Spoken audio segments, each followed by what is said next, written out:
Hello, everyone. It is Jason from The Awkward Pause. Today, we are talking about why my wife and I avoid using the phrase, "we need to talk," and why you might want to as well. Before we dive in, if you find this content helpful, please like, subscribe, and comment below. It really helps the channel grow. So why we don't say we need to talk. We found that this phrase can often trigger anxiety or stress in the person hearing it. It tends to feel heavy and even a little manipulative, like you're dashing someone with a bit of shame. The phrase is unclear.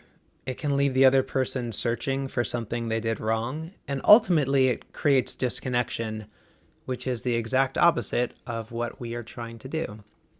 So here's our strategy instead. We ask the person for availability. Hey, are you in a good place to hear my feelings and needs right now?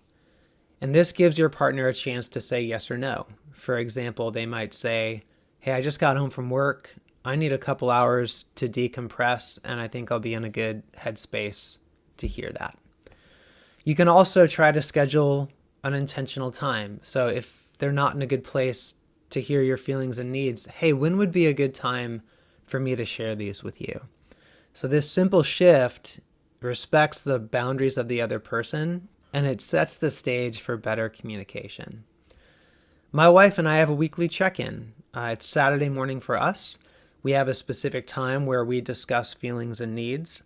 And before we bring up any unmet needs, we start by acknowledging how we have met the other person's needs. It really sets a more positive, affirming tone, like, hey, here's a need that I had, and here's how you met it. And so we go through those, we build each other up, and then if there are any unmet needs, then we can talk through those.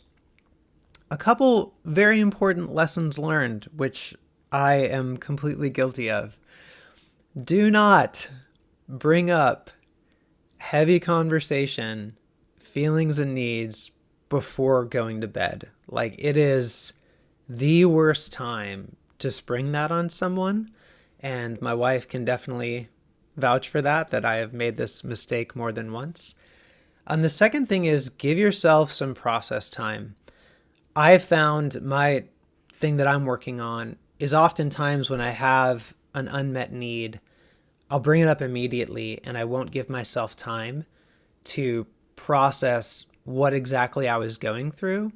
And this can lead to some unclear communication, which ultimately creates more disconnection than connection, and it tends to complicate things more than resolve things.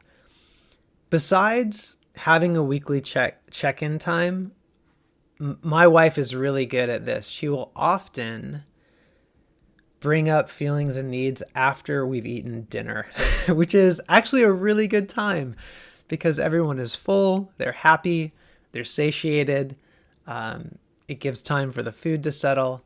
It's actually very thoughtful and a good time to bring up unmet feelings and needs. So something to consider. This is why we avoid using the phrase "we need to talk." We found it often shuts the other person down. We try to use these strategies instead. They've been game changers for us, and hopefully they can help you. Thank you so much for listening. We hope all of this helps you on your relationship journey to more connection.